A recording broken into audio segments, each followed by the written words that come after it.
Fala pessoal, meu nome é Guilherme e deixa eu abaixar um pouquinho aqui. Hoje eu vou dar sequência à série de vídeos que eu pretendo fazer aqui no canal sobre criminologia. Já fiz o primeiro vídeo, eu vou deixar o link em algum canto, que foi sobre os conceitos iniciais da criminologia, o que distingue a criminologia, o que a criminologia estuda, especificamente, o que a distingue do direito penal, das políticas criminais, no que ela se assemelha. E hoje eu vou começar, então, a respeito das escolas de criminologia que foram surgindo ao longo do tempo.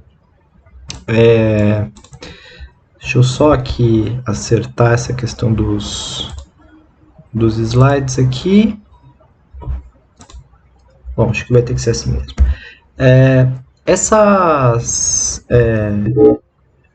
escolas, eu vou trabalhar hoje com as duas primeiras, as ditas escolas de criminologia. A gente vai ver que uma delas não é exatamente uma escola criminológica, mas enfim, vamos lá, sem mais delongas.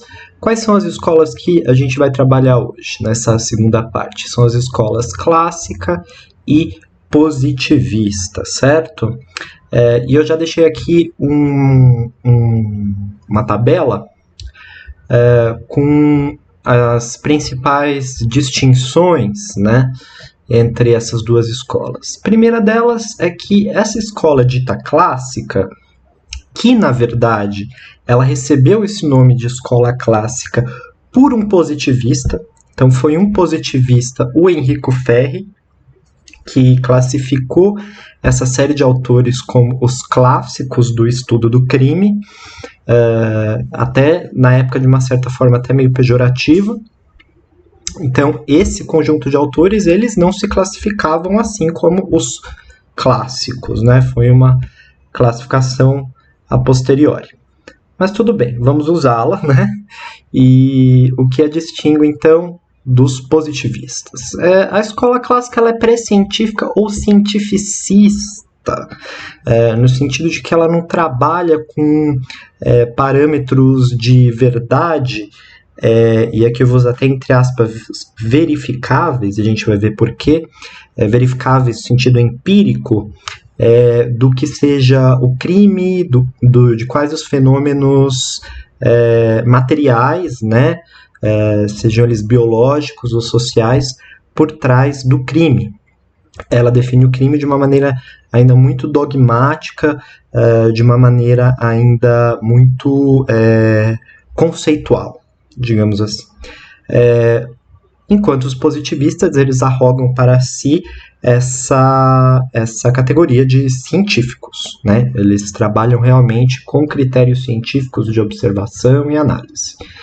Os clássicos, eles fazem parte ali desse movimento do iluminismo mesmo, sobretudo com os autores contratualistas, que estavam propondo ali ideias sobre a teoria do Estado, sobre a formação dos Estados-nação modernos e da separação dos poderes, e também do direito penal, do papel do direito penal nesse Estado moderno.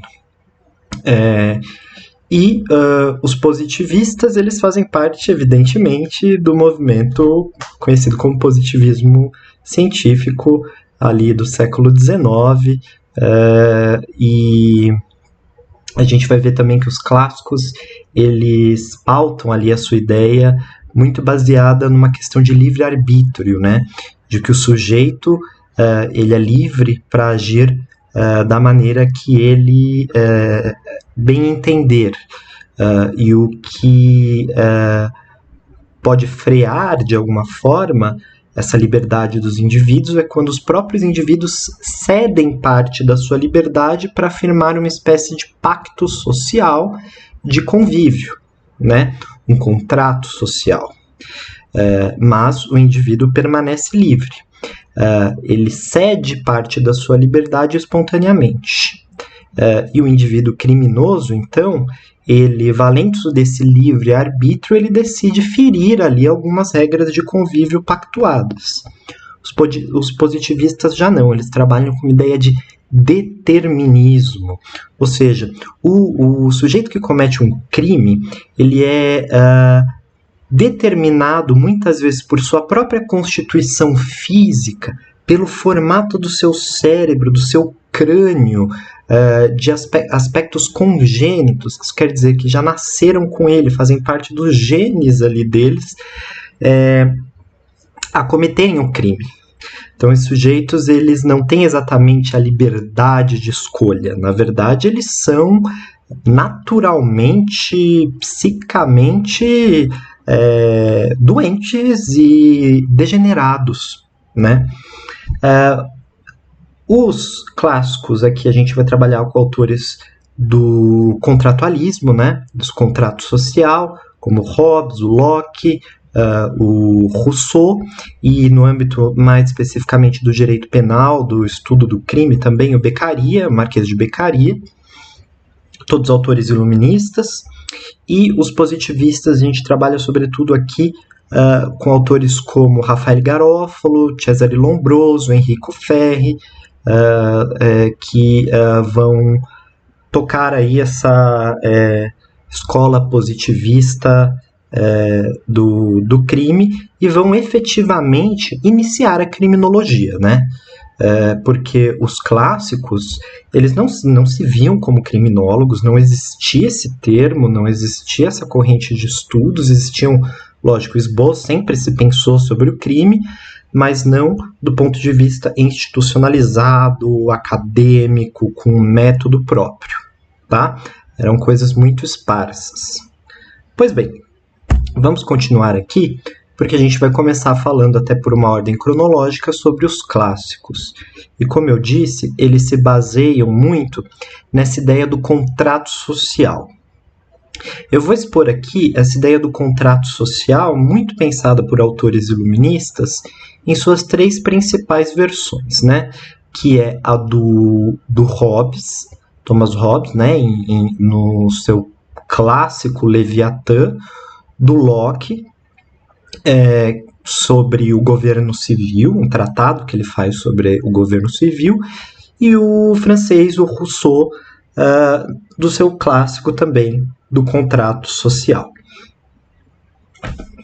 O que esses autores propõem, os três propõem, a ideia básica, é de que o governo, a ideia de um governo, de uma comunidade, de um Estado, ela teria como seu cerne principal uma lógica de um contrato, de que houve em determinado momento, ou até alegoricamente, houve uma necessidade assim de que os seres humanos ali de uma certa comunidade estabelecessem regras para si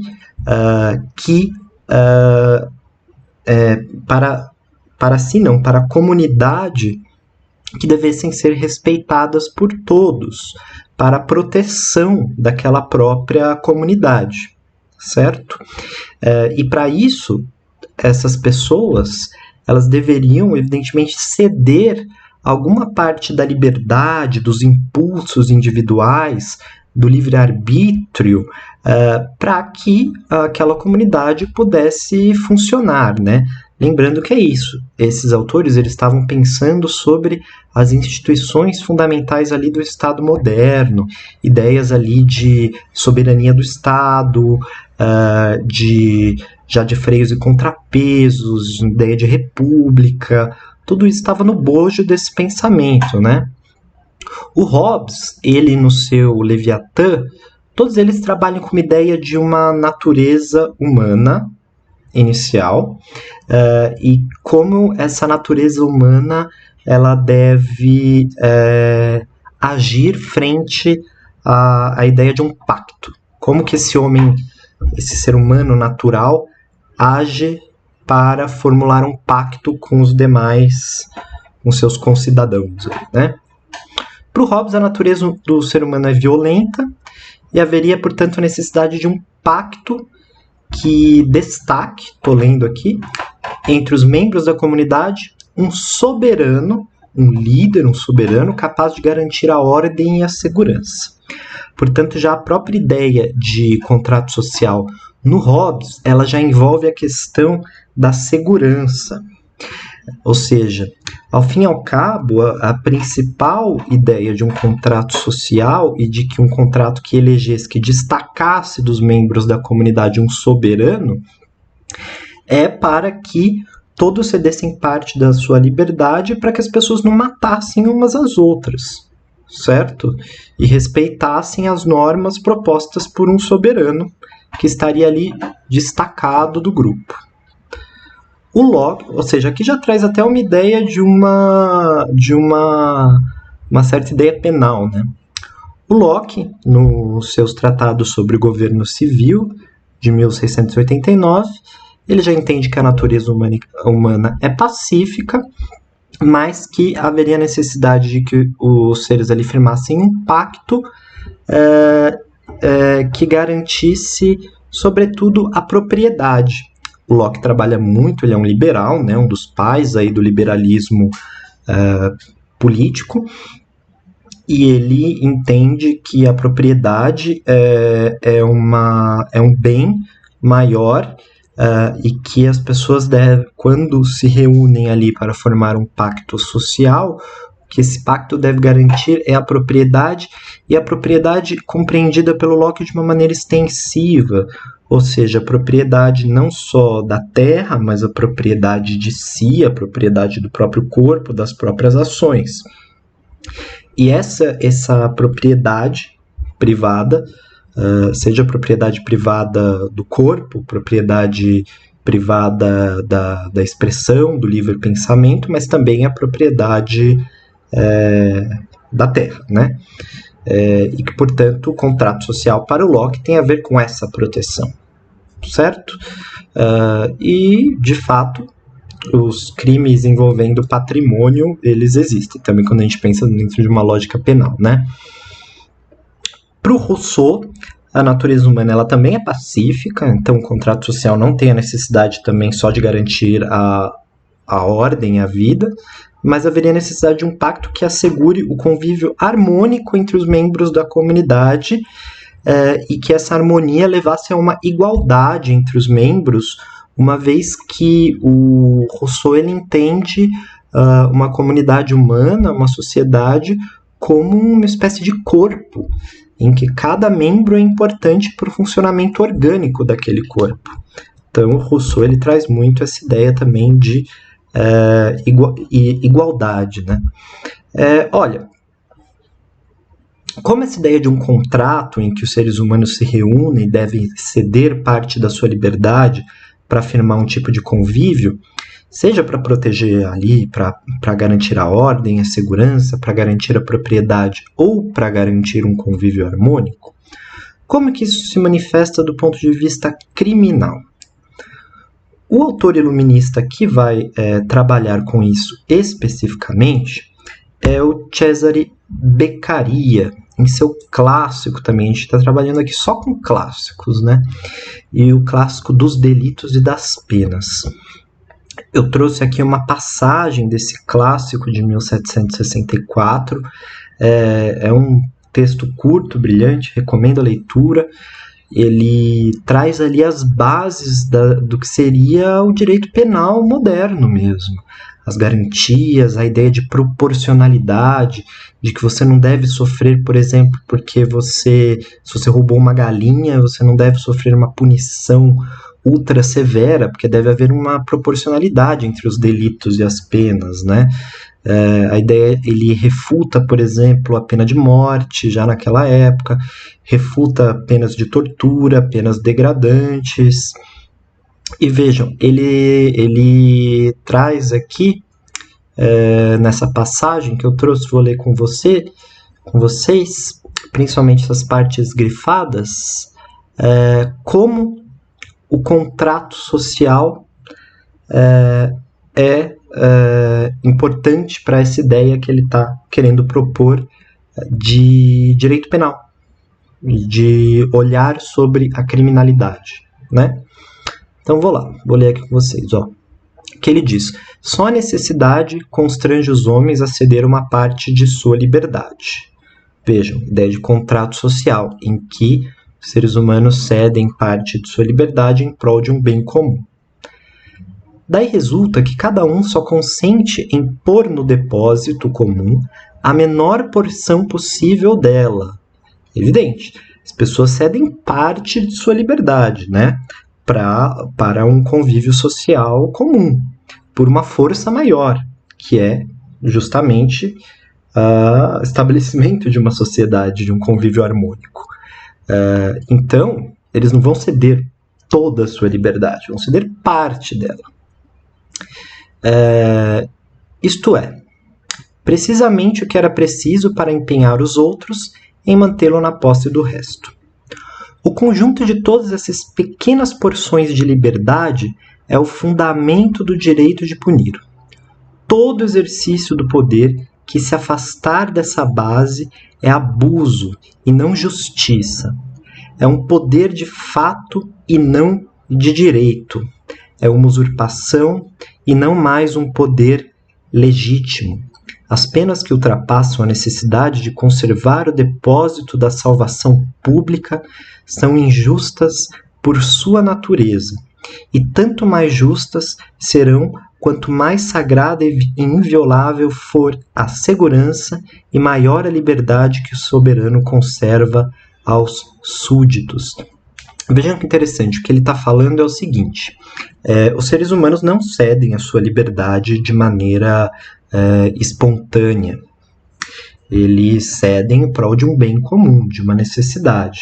No caso aqui, como o Beccaria ele se firma sobretudo na ideia do Hobbes, de que os seres humanos cedem a sua liberdade em troca de segurança, o que ele está dizendo é o seguinte: se esse soberano que deve garantir a ordem e a segurança, ele começa a tolher demasiadamente a liberdade das pessoas, com penas infamantes, degradantes, penas abusivas, penas de restrição de liberdade, por exemplo, abusivas, o que ele está fazendo é ferir aquele pacto social, em que as pessoas elas cederam parte da sua liberdade para garantir a ordem e a segurança. Mas se sua liberdade é ferida desproporcionalmente, o que está havendo não é direito, o que está havendo é abuso. Nessa ideia justnaturalista do Beccaria, isso é ilegítimo, certo? Então são essas as ideias ali iniciais, a reflexão inicial sobre o crime num Estado moderno, pautada por essas ideias iluministas, né? E que vão se fazer presentes em muitos códigos penais modernos, se fazem presente nos códigos penais a ideia de que deve haver uma proporcionalidade, você não deve tolher a liberdade de um indivíduo simplesmente de uma maneira desproporcional, porque ele está causando algum conflito. Isso é ilegítimo, uma vez que o ser humano ele nasce livre, ele tem livre-arbítrio, e se a sua liberdade deve ser tolhida, que seja da maneira menos invasiva, menos agressiva possível. Certo? Muito bem, gente. Essa é a chamada escola clássica, ali, os pilares da escola clássica, né? Do ponto de vista do contratualismo e do ponto de vista da questão criminal com o Beccaria. Pois bem, quando a gente chega aqui, então, nos positivistas, o que eles vão criticar em relação aos clássicos? Eles vão criticar justamente essa ideia de que o olhar desses pensadores clássicos, que eu chamo aqui também dos iluministas, é um olhar do dever ser e não do ser. Ou seja, é o olhar de como um cidadão, como um indivíduo deve se comportar para atender a determinadas expectativas, mas não de como aquele indivíduo é efetivamente, certo? Em seu interior, em sua estrutura corporal, cerebral, biológica, certo? Então, a escola clássica, ela trabalha com a noção de que, uma vez estabelecido um contrato, todos são iguais perante a lei, certo? Ao menos em tese, né? Ao menos em tese, todos são iguais perante a lei. E quem a infringe deve ser punido de modo proporcional ao delito. O indivíduo, portanto, deve se enquadrar às regras sociais pré-estabelecidas, né? Ele deve se enquadrar, ele deve se portar de uma determinada forma. Por isso, a gente fala que é uma lógica do dever ser. Já a escola positivista, ela questiona esse dogma penal iluminista, né, segundo o qual todos são iguais perante a lei, afirmando que há indivíduos incapazes, biologicamente incapazes de se enquadrar nas normas contratuais. Por quê? Seus principais expoentes, como Cesare Lombroso, Enrico Ferri, Rafael Garofalo, eles trabalham com algumas ideias base que circulavam ali no período. Todos eles escrevem ali no século XIX, essa passagem do século XIX para o século XX, e eles trabalham com ideias que circulavam à época. Partem de um darwinismo social, ou seja, de que a ideia de que a evolução das espécies ela se manifestava no próprio convívio em sociedade, de que era possível identificar aí na sociedade seres, por exemplo, atávicos.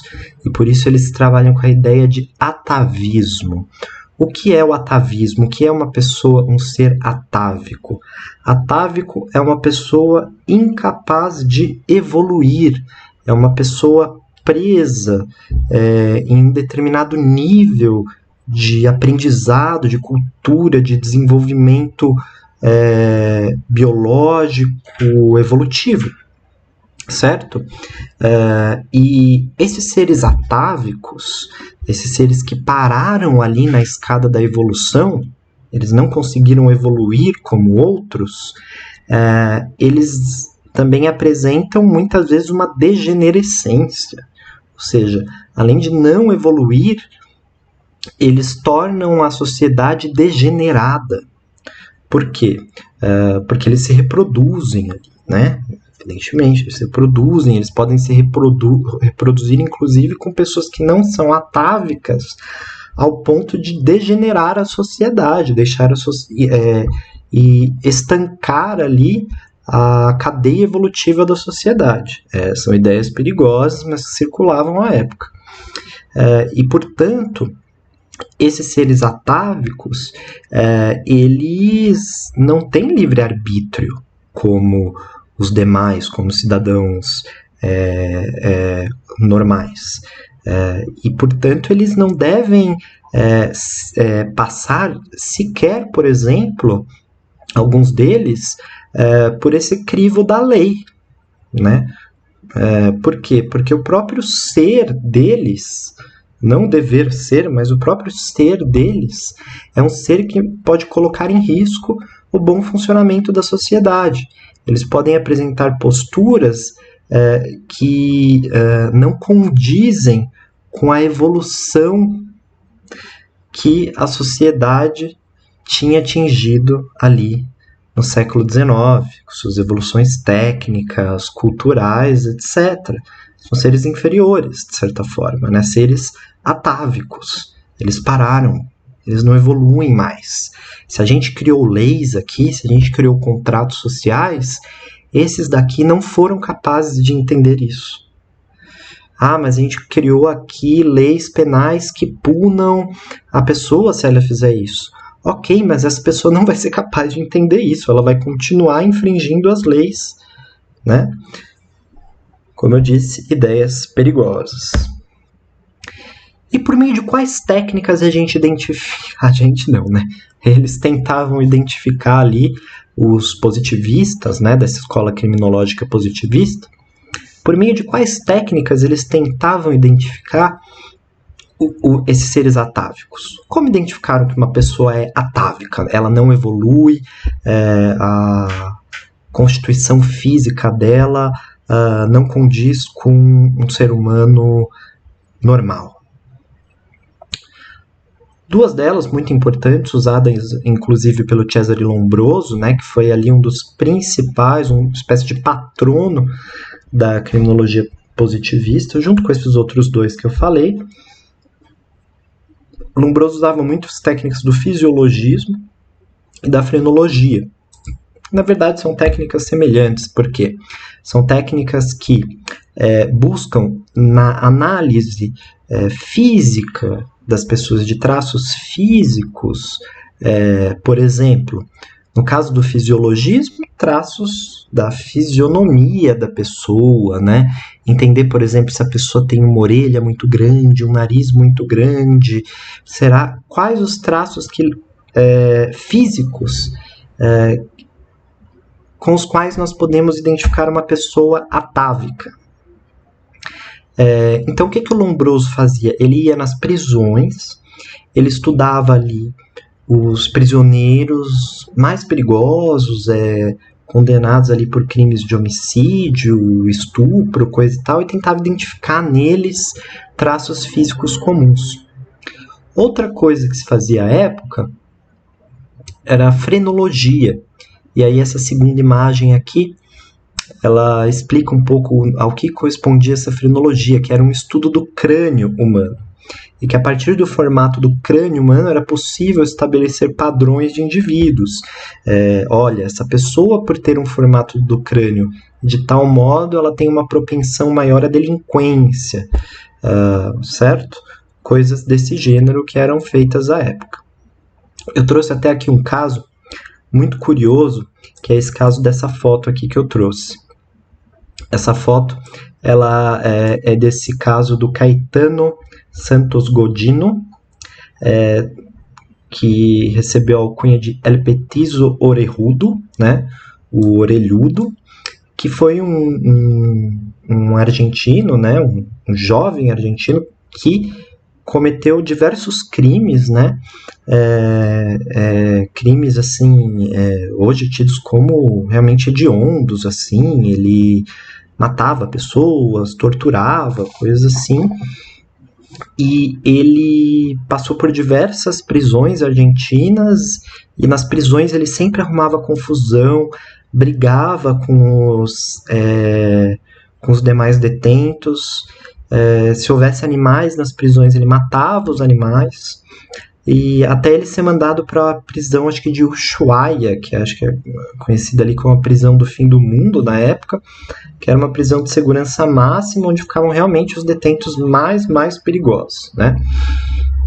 E como circulava na época por essas ideias do Lombroso, do Garofalo, dessa criminologia positivista, do atavismo, que poderia ser identificado pelo fisiologismo, a frenologia, ela circulava, evidentemente, aqui na América Latina também.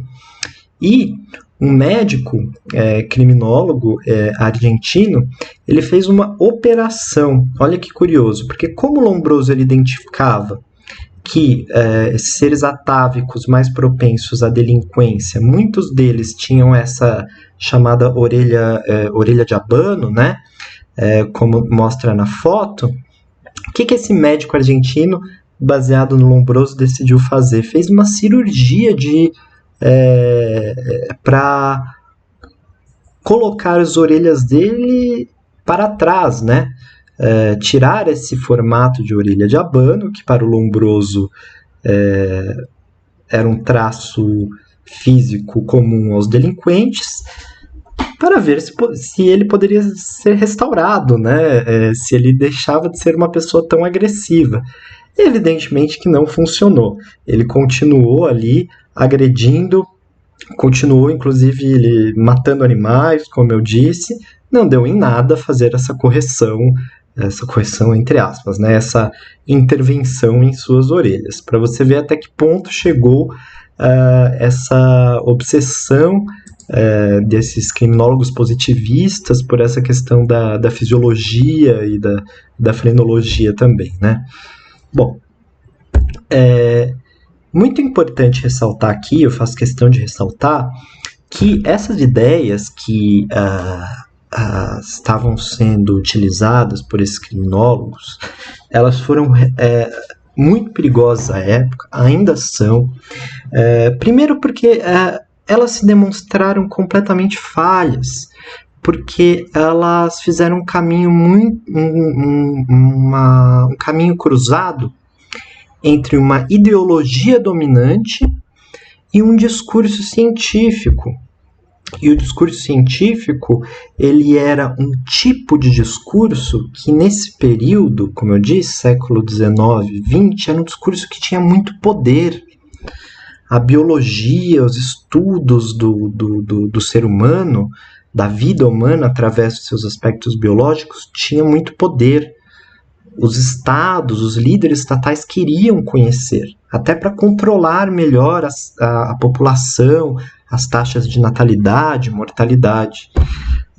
E esse discurso, já com muito poder, misturou-se a uma ideologia dominante, uma ideologia racista, uma ideologia extremamente preconceituosa, que descambou nessa teoria social da eugenia, segundo a qual seria possível, através do controle das raças, chegar a uma raça ideal. E qual seria essa raça ideal? Evidentemente que, com todo o preconceito que circulava ali na Europa, teorias fascistas, nazistas, não só na Europa, Estados Unidos, Argentina, Brasil, eram teorias, eram ideias que circulavam. Grandes figurões acreditavam na eugenia. Winston Churchill, Henry Ford, grandes figurões. Isso era algo que era levado muito a sério, foi muito perigoso, foi muito danoso. A gente pega, por exemplo, a história dos judeus na Alemanha. Eles eram vistos como seres atávicos, como seres degenerados, né? E o discurso que eles usavam não era só político, era também um discurso baseado nessa pseudociência, né? Nisso que descambou algumas ideias que, em tese, seriam científicas. Então, veja, eu trouxe aqui um trecho de um boletim de eugenia que circulava aqui no Brasil, só para mostrar como essas ideias eram fortes no Brasil e quais as ideias da eugenia, né, as ideias de fazer uma raça maior, mais bela, mais saudável, mais bonita, todas essas coisas, e como esse discurso aqui no Brasil associou sobretudo ao preconceito racial em relação aos negros, ex-escravos, né? Eu trouxe aqui um trecho, por exemplo, do Nina Rodrigues, que foi um teórico que difundiu as ideias da criminologia positivista, do Lombroso, do Garofalo e do Ferri aqui no Brasil.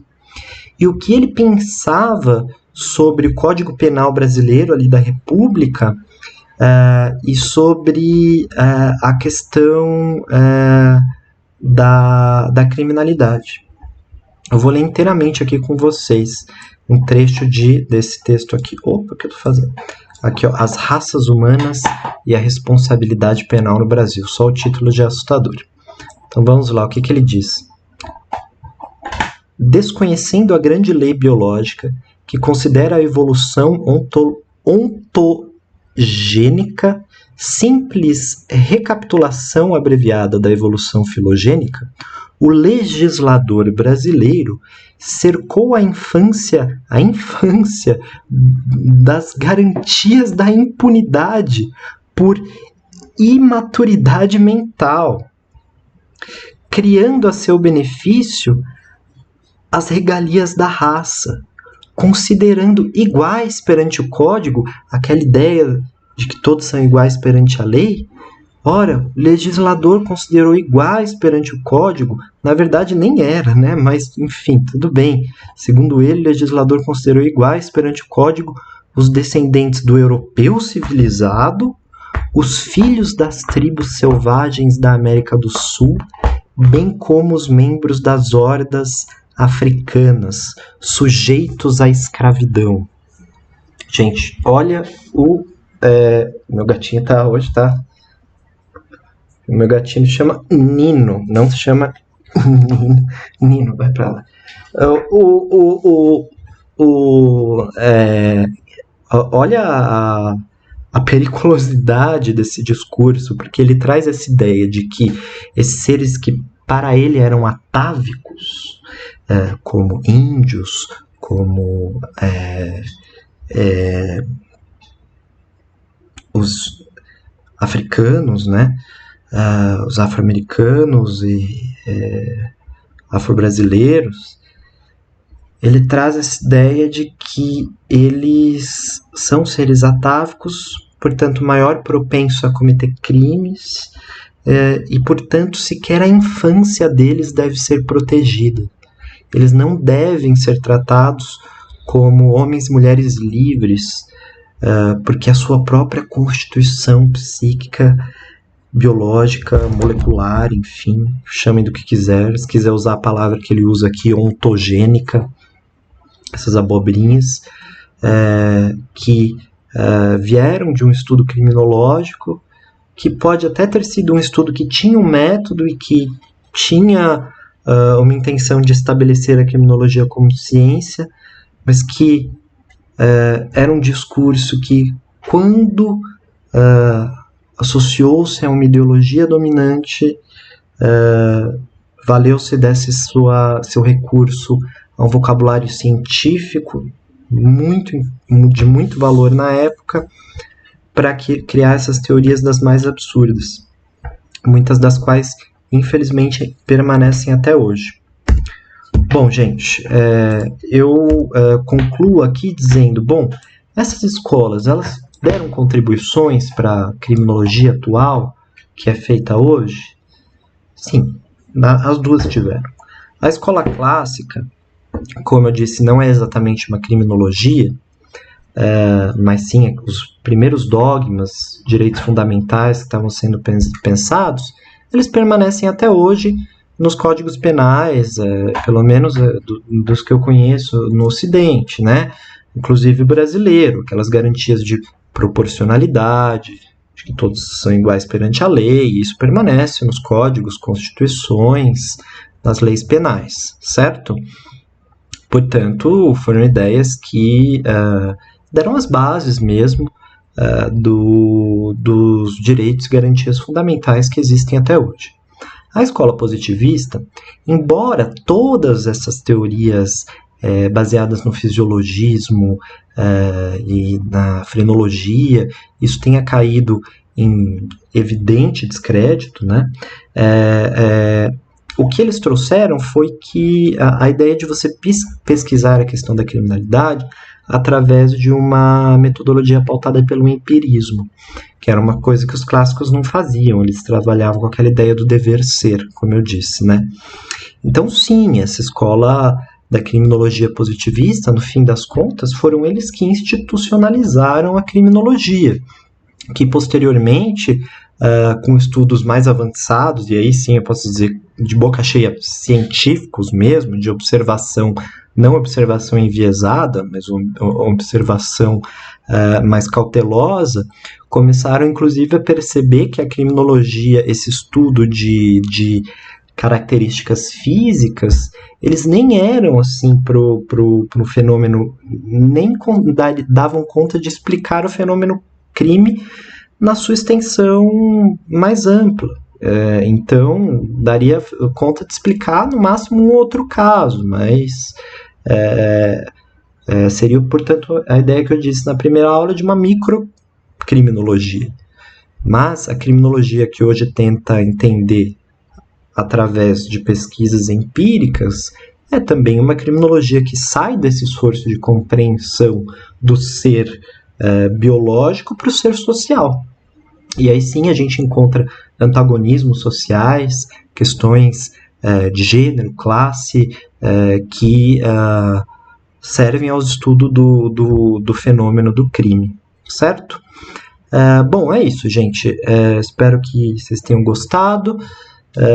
Continuaremos quando eu soltar o próximo vídeo, aí a parte 3, com as escolas da criminologia.